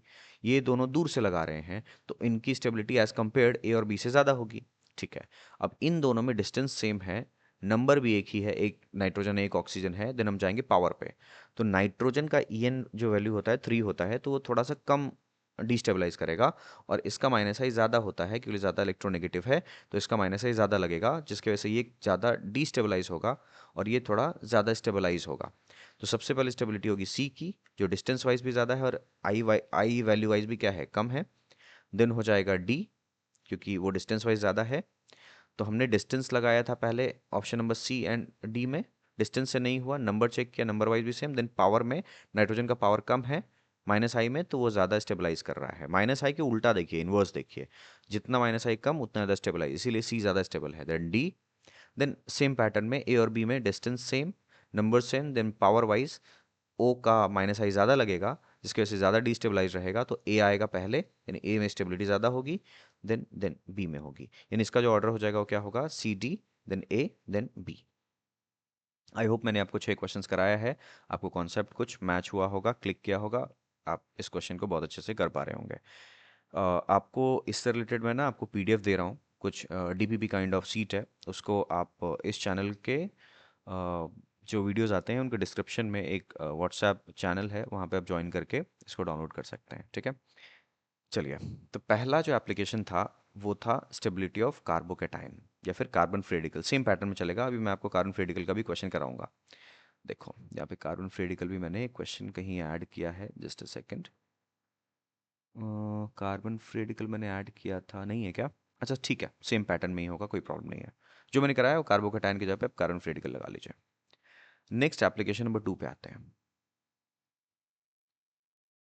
एप्लीकेशन नंबर 2, एप्लीकेशन नंबर 2 है stability of carb anion by inductive effect. Inductive effect के बेसिस पे हम कार्ब एनायन की स्टेबिलिटी को कैसे देखेंगे, ये जस्ट उल्टा चलेगा कार्बोकेटाइन से। देखिए, जैसे जैसे इलेक्ट्रोनेगेटिविटी कार्ब एनायन का बढ़ेगा, जिस पे एनायन बनाया हुआ है, ये सिंगल बॉन्डेड है, ये डबल बॉन्डेड है, ट्रिपल बॉन्डेड है, तो ट्रिपल बॉन्डेड का ईएन ज़्यादा होने की वजह से वो अपने ऊपर में नेगेटिव चार्ज रख के ज़्यादा स्टेबल होगा। तो देखिए, ट्रिपल बॉन्डेड कार्बन वाला जो कार्बन आयन है वो ज़्यादा स्टेबल होगा क्योंकि ज़्यादा इलेक्ट्रोनेगेटिव है, और ज़्यादा इलेक्ट्रोनेगेटिव पर नेगेटिव चार्ज ही स्टेबल होता है। That is why carbon ion three जो sp कार्बन का है वो ज़्यादा स्टेबलाइज होगा, उससे थोड़ा कम स्टेबिलिटी होगी sp2 का, और सबसे कम स्टेबिलिटी होगा sp3 का। तो यहाँ पे देखिए, जैसे जैसे इलेक्ट्रोनेगेटिविटी बढ़ता है, स्टेबिलिटी ऑफ द एनायन, कोई भी एनायन होगा उसका बढ़ेगा। फिलहाल हम कार्बन आयन बात करें तो वो भी बढ़ेगा। अगर रूल नंबर 1 फेल हो जाता है, देन आप रूल नंबर 2 पे जाएंगे। रूल नंबर 2 क्या कहता है कि अगर इलेक्ट्रोनेगेटिविटी सेम हो, ऑब्वियस जब फेल हो जाए रूल नंबर 1, तो आप क्या करेंगे, स्टेबिलिटी ऑफ एनायन को बोलेंगे 1 degree, then 2 degree, then 3 degree. ऐसा क्यों है भाई, अब सोच के देखो। एक एनायन तुमने बनाया, एक एनायन के ऊपर में ऑलरेडी एक नेगेटिव चार्ज है। अगर तुम कोई ऐसा ग्रुप लेकर आओगे जो कि इसको इलेक्ट्रॉन देगा, ईडीजी ग्रुप होगा, तो इसका चार्ज कम थोड़ी होगा। तुम तो इलेक्ट्रॉन लेकर आओगे, ऑलरेडी इसके सरफेस पे इलेक्ट्रॉन पड़ा हुआ है, तो जो चार्ज होगा वो तो इस केस में और बढ़ने लग जाएगा, और जैसे चार्ज बढ़ेगा उसकी स्टेबिलिटी क्या हो जाएगी, कम हो जाएगी। इसी वजह से हमें इस कार्ब एनायन को कौन से ग्रुप से अटैच कर देना चाहिए, इस कार्ब एनायन को, नेगेटिव है ये, इस कार्बन आयन को ऐसे ग्रुप से अटैच कर देना चाहिए जो कि क्या करता हो, इलेक्ट्रॉन विदड्रॉ करता हो, इलेक्ट्रॉन विदड्रॉइंग ग्रुप, यानी माइनस आई ग्रुप। जैसे ही इसको मैं माइनस आई ग्रुप से अटैच करूंगा, इस नेगेटिव चार्ज को क्या करेगा, अपनी तरफ शिफ्ट करेगा इलेक्ट्रॉन खींच के, और इसका चार्ज क्या होता जाएगा, धीरे धीरे कम होता जाएगा, और जैसे चार्ज कम होगा इसकी स्टेबिलिटी क्या हो जाएगी, बढ़ जाएगी। ठीक है, तो देखिए, कार्बोकेटाइन की स्टेबिलिटी ऑर्डर क्या थी, 3 डिग्री, 2 डिग्री, 1 डिग्री, लेकिन स्टेबिलिटी ऑफ एनायन में 1 डिग्री, 2 डिग्री एंड 3 डिग्री होता है। यानी अगर मैं आपसे क्वेश्चन पूछता कि CH3, C, CH3 and CH3, ये एक एनायन है 3 डिग्री वाला, CH3, CH नेगेटिव, CH3, ये हो गया 2 डिग्री एनायन, और एक होता CH3, CH2 माइनस। इन तीनों में स्टेबिलिटी किसकी ज़्यादा होगी, तो आप इसकी स्टेबिलिटी ज़्यादा बोलेंगे, इसकी कम बोलेंगे, और उससे भी कम इसका बोलेंगे। क्यों? देखो, एनायन है, इसका चार्ज कम करने के लिए मुझे इलेक्ट्रॉन विड्रॉइंग ग्रुप लगाना है, लेकिन इसमें क्या लगा हुआ है, तीन तीन डोनेटिंग ग्रुप। अब डोनेट करेगा तो इसका चार्ज बढ़ेगा, और चार्ज बढ़ेगा तो स्टेबिलिटी कम हो जाएगी। इसी वजह से इसमें हम देखेंगे सबसे कम लगा हुआ है donating group, that is why ये सबसे ज़्यादा स्टेबल है। ठीक है, तो इसका स्टेबिलिटी ऑर्डर क्या आ जाएगा, 1 डिग्री सबसे ज़्यादा स्टेबल है, देन 2 डिग्री है, देन 3 डिग्री है। 3 डिग्री में प्रॉब्लम बस इतना ही है कि उसमें तीन तीन डोनेटिंग ग्रुप लगे होते हैं, इसी वजह से एनायन की स्टेबिलिटी को कम करता है, जो कि चार्ज को बढ़ा रहा था वहाँ। अगर rule number 1 and rule number 2 fail होता है तो आप रूल नंबर 3 लगाएंगे। रूल नंबर 3 कहता है कि स्टेबिलिटी ऑफ एनायन माइनस आई से डायरेक्टली प्रोपोर्शनल होगा। अभी मैंने बताया जितना ज़्यादा माइनस आई ग्रुप लगा रहेगा चार्ज कम होगा और स्टेबिलिटी बढ़ेगी। तो इस बात का ध्यान रखना है, स्टेबिलिटी ऑफ एनायन जो है वो इन्वर्सली प्रोपोर्शनल तो है प्लस आई के और डायरेक्टली प्रोपोर्शनल है माइनस आई के। जितना ज़्यादा माइनस आई ग्रुप लगा रहेगा उससे इलेक्ट्रॉन विड्रॉ करेगा, उसका चार्ज कम होगा और वो ज़्यादा स्टेबल हो जाएगा। और जितना ज़्यादा प्लस आई ग्रुप लगा रहेगा वो इलेक्ट्रॉन डेंसिटी बढ़ाएगा और एनायन पे और चार्ज बढ़ेगा तो वो डिस्टेबलाइज हो जाएगा। जिस बात का ध्यान रखना है कॉपी नोट्स पॉइंट में ऐड कर लीजिए। अब सिमिलर पैटर्न में आपको मैं क्वेश्चंस बताता हूँ कैसे करना है और फिर आज के लेक्चर को हम कंक्लूड करेंगे। जैसे मैंने ये मॉलिक्यूल आपको दिया है, सेम क्वेश्चन वही है, right decreasing order of stability of carb A9. Carb A9 की स्टेबिलिटी का ऑर्डर लिखना है, ठीक है। आप रूल वही फॉलो करने वाले हैं, डीएनपी रूल वगैरह जो मैंने आपको पहले बताया सब कुछ वैसे ही लगेगा। देखो, अब अगर आपको दिख रहा हो तो सब जगह मैंने एनाइन बना रखा है, ठीक है। अब मेरा क्वेश्चन है कि स्टेबिलिटी कैसे निकालोगे, तो रूल नंबर 1 पे आइए। क्या सभी कार्बन आयन सिंगल बॉन्ड वाले ही हैं, तो ईएन से नहीं होगा। नेक्स्ट आएंगे डिग्री पे, तो ये जो इस कार्बन पे नेगेटिव है ये फर्दर कितने कार्बन से कनेक्टेड है, एक, ये भी एक, ये भी एक, ये भी एक, ठीक है। तो अल्टीमेटली सभी का डिग्री भी सेम हो गया, रूल नंबर 2 से भी नहीं हो पाएगा। रूल नंबर 3 में आइए और रूल नंबर 3 में पहले आप कॉमन चीज ढूंढिए। तो सभी में कॉमन क्या दिख रहा है, सभी में मुझे कॉमन कुछ ऐसा ग्रुप दिख रहा है, ये ग्रुप सभी में कॉमन है, देखो दिख रहा है। एक्स्ट्रा ग्रुप क्या है, ये है क्लोरीन, ये माइनस आई, ये है क्लोरीन माइनस आई, ये भी है माइनस आई एंड ये भी है माइनस आई। अब बात आता है कि किसका माइनस आई ज़्यादा लग रहा है, क्योंकि हम जानते हैं माइनस आई ज़्यादा लगेगा तो स्टेबिलिटी करेगा। किसका माइनस आई ज़्यादा लग रहा है, तो देखिए हमने पढ़ा था डीएनपी रूल, पहले डिस्टेंस को फॉलो करेंगे देन नंबर को देन पावर को। तो हमारा ये क्वेश्चन डिस्टेंस में ही सॉल्व हो जाएगा क्योंकि सबका डिस्टेंस अलग अलग है।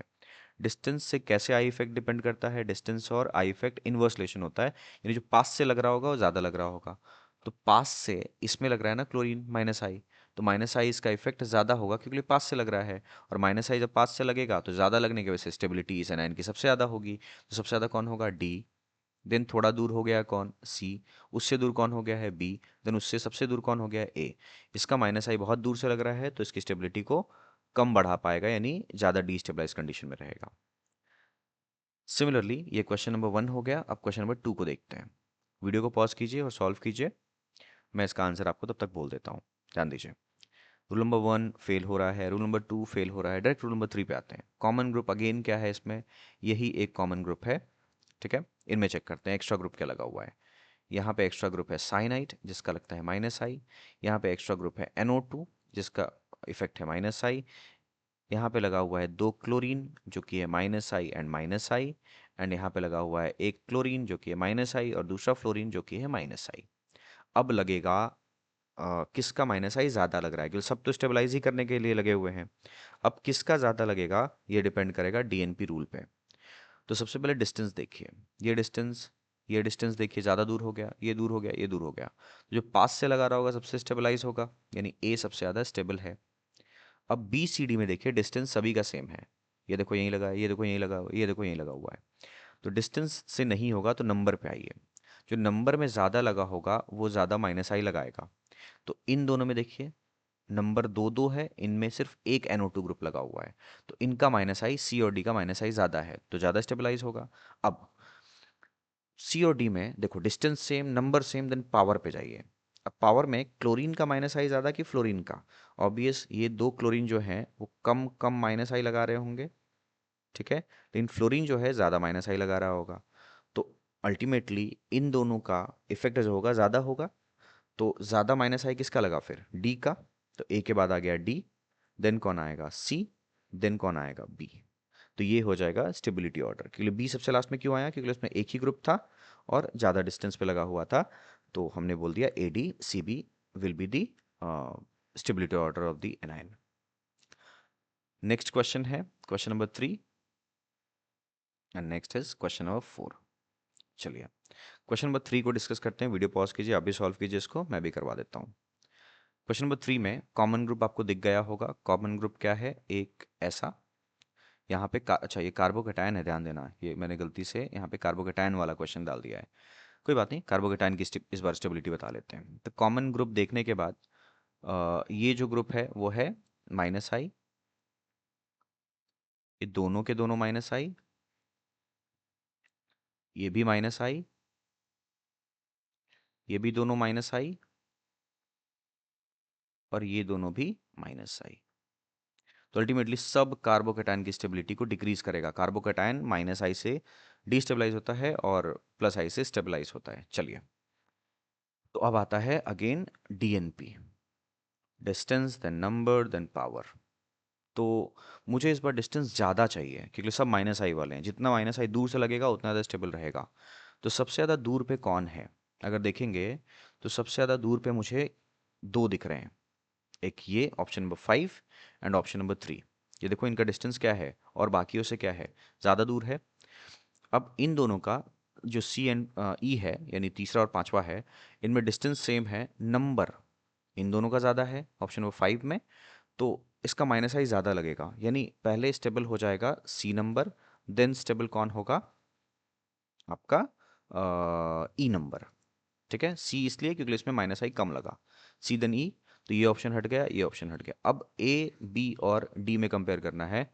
तो ए बी और डी में अगर हम ध्यान दें तो ए में अगेन डीएनपी रूल लगाइए, क्योंकि डीएनपी में डिस्टेंस देखिए, सबसे पहले डिस्टेंस सभी का सेम है, देन जाएंगे नंबर पे एंड देन जाएंगे पावर पे।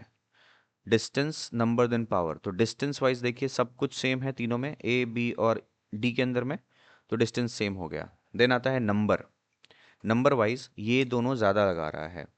ठीक है, मतलब आपका दो है ना, फ्लोरीन और क्लोरीन है, और इधर पे क्लोरीन और क्लोरीन है। ठीक है, एक मिनट रुक जाओ।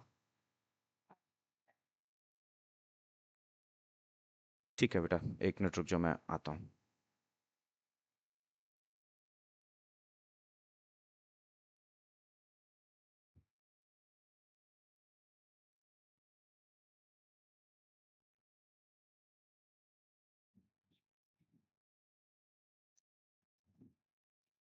ओके, तो हम लोग कहाँ थे?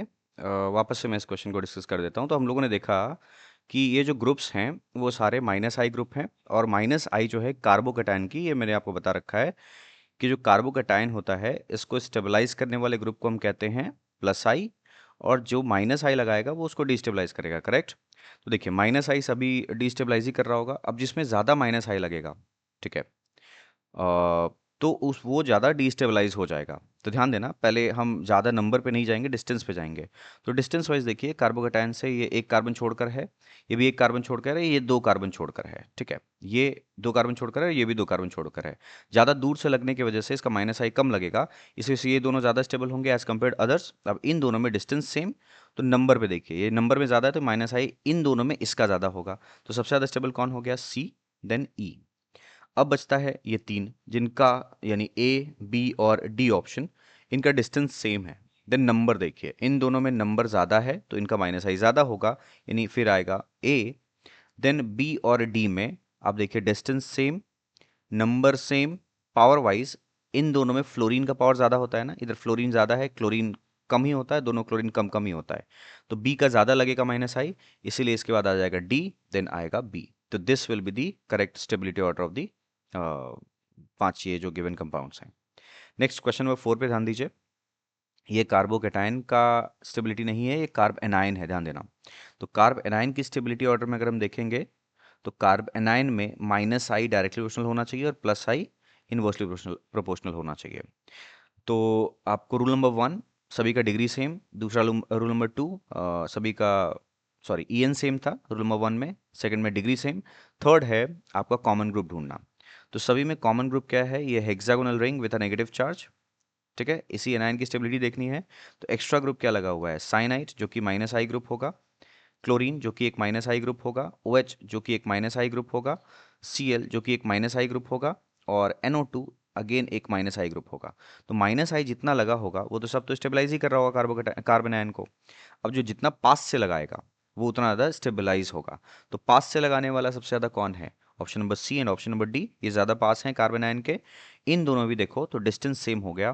देन नंबर, नंबर वाइज भी सेम ही है, तो पावर, पावर वाइज कौन ज़्यादा, हेलोजेंस का माइनस आई ज़्यादा लगता है, यानी सबसे ज़्यादा हो जाएगा डी, देन हो जाएगा सी।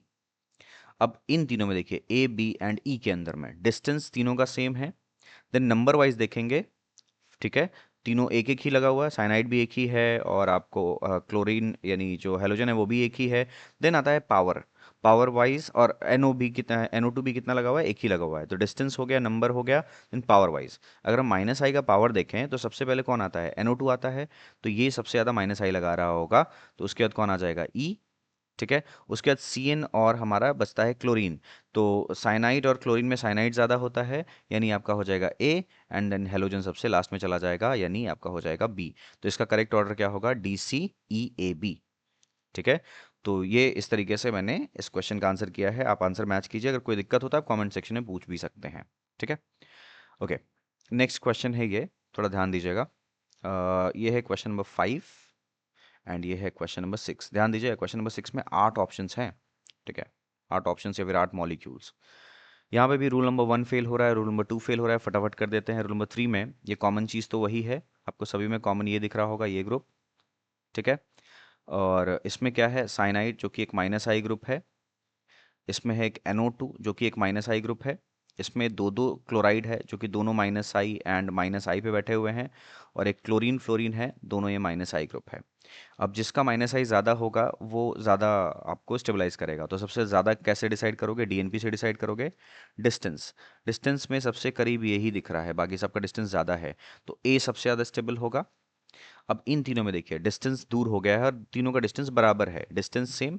देन नंबर पे आइए, नंबर वाइज कौन ज़्यादा है, नंबर वाइज ये लास्ट के दो ज़्यादा हैं, उसमें भी नंबर सेम हो गया। तो पावर पे आइए, पावर में ये दोनों ज़्यादा होगा, कि एक क्लोरीन फ्लोरीन है, फ्लोरीन का तो ये ज़्यादा होता है, तो आपका ए के बाद डी ज़्यादा स्टेबल होगा, देन होगा सी, देन होगा ए, सॉरी ए नहीं, आपका बी नंबर। तो D, sorry ADCB will be the correct order of stability of these anions. Question number 6 पे आते हैं। क्वेश्चन नंबर 6 भी सेम है, एनायन की स्टेबिलिटी बतानी है। अब ये कौन कौन सा ग्रुप लगा हुआ है, पहले उसके लिए कॉमन ढूंढ लीजिए। तो कॉमन सभी में ये ग्रुप आपको कॉमन दिख रहा होगा, इसमें NO2 एक्स्ट्रा लगा हुआ है, NO2 है माइनस आई, OH अगेन माइनस आई, CHO, CHO माइनस आई ग्रुप है, यानी एल्डिहाइड ग्रुप है, साइनाइड इज माइनस आई, यहाँ पे OCH3 माइनस आई, क्लोराइड माइनस आई, ये है मिथाइल जो कि एक एल्काइल ग्रुप है प्लस आई, और ये है ब्रोमीन जो कि एक माइनस आई। तो आपको ये बात सिंपल समझ में आ गया होगा कि जो प्लस आई ग्रुप है वो ज़्यादा स्टेबल होगा, ठीक है, कितने दूर से भी लगा रहा हो। हम माइनस आई में ना पावर चेक करेंगे, जो प्लस आई है वो तो कितना दूर से भी लगाएगा वो थोड़ा मोड़ा स्टेबलाइज ही कर रहा होगा। यानी सबसे पहले अगर मैं इनको ABCD के हिसाब से दे दूँ, ये ए है, ये बी है, ये सी है, ये डी है, ये EF G और H है, ठीक है। तो ध्यान दीजिए सबसे ज़्यादा स्टेबल होगा G, ठीक है। उसके बाद देखिए माइनस आई, अब सभी का माइनस आई है, और सबसे मज़ेदार बात क्या है, इन सभी का डिस्टेंस सेम है, देख लीजिए, नंबर भी सेम है, बस पावर देखना है। तो अब पावर में अब मुझे अगर आपको ऑर्डर नहीं याद है तो पावर में सबसे ज़्यादा कौन आता है, माइनस आई में NO2 आता है, ठीक है। देख रहे हैं ना कौन कौन सा ग्रुप है, मैं यहाँ लिख देता हूँ। NO2 ग्रुप है, तो NO2 ग्रुप सबसे ज़्यादा लगेगा, फिर लगेगा साइनाइड ग्रुप, साइनाइड ग्रुप भी है अपने पास में। उसके बाद अपने पास में CHO ग्रुप है, वो आता है। फिर उसके बाद में हेलोजन आता है, हेलोजन में कौन कौन है, अपने पास में है क्लोरीन एंड ब्रोमीन ना, तो क्लोरीन ज़्यादा होगा, देन होगा ब्रोमीन। हेलोजन खत्म होने के बाद कौन आता है, OR ग्रुप आता है, यानी एल्कोक्सी, यानी अपना OCH3 होगा। ये मैं प्लस माइनस आई का ऑर्डर लिख रहा हूँ, ठीक है।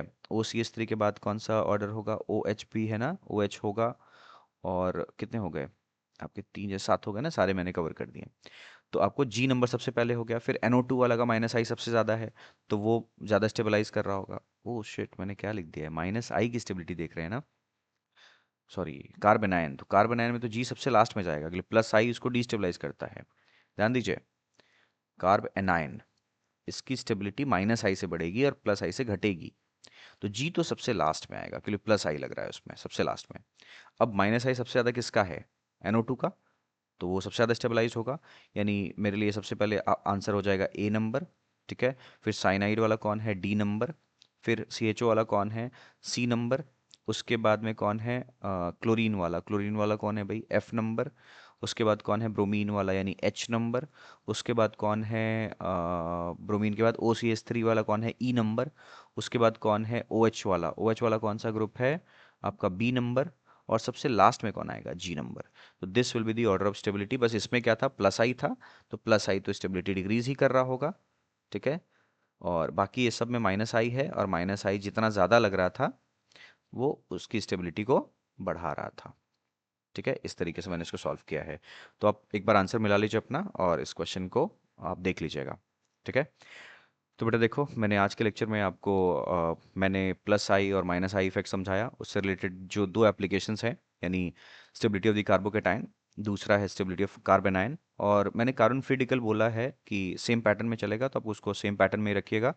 कोई भी ऐसा डिस्टरबेंस वाला चीज़ नहीं है कि कोई आपको गलती होने वाला है। जहाँ कोई क्वेश्चन अगर आएगा अपकमिंग टॉपिक्स के अंदर में, जहाँ मुझे स्पेशली कार्बेनाइन के बारे में या फिर कार्बोकेटाइन के बारे में और कार्बन फ्री रेडिकल के बारे में अलग से कोई स्टेबिलिटी बात करना होगा आई इफेक्ट से, तो मैं वहाँ बात करूँगा, ठीक है। और वैसे भी मैं जब आपको रेजोनेंस और ये सारी चीज़ें जब हम हाइपर कॉन्जुगेशन वगैरह पढ़ लेंगे, तो मैं आपको बताऊंगा कुछ एक्सेप्शनल ऑर्डर जहाँ पे हमारा ये जो कॉन्सेप्ट है नहीं लग पाता। तो फिलहाल के लिए आपने जब जो भी चीज़ें पढ़ी हैं सब कुछ ठीक है और बहुत सिंपल है। तो इसको जिस तरीके से मैंने समझाया है उस तरीके से रखिए, और बहुत ही जल्दी मिलते हैं इसके नेक्स्ट लेक्चर में। चलिए, तब तक के लिए बाय बाय।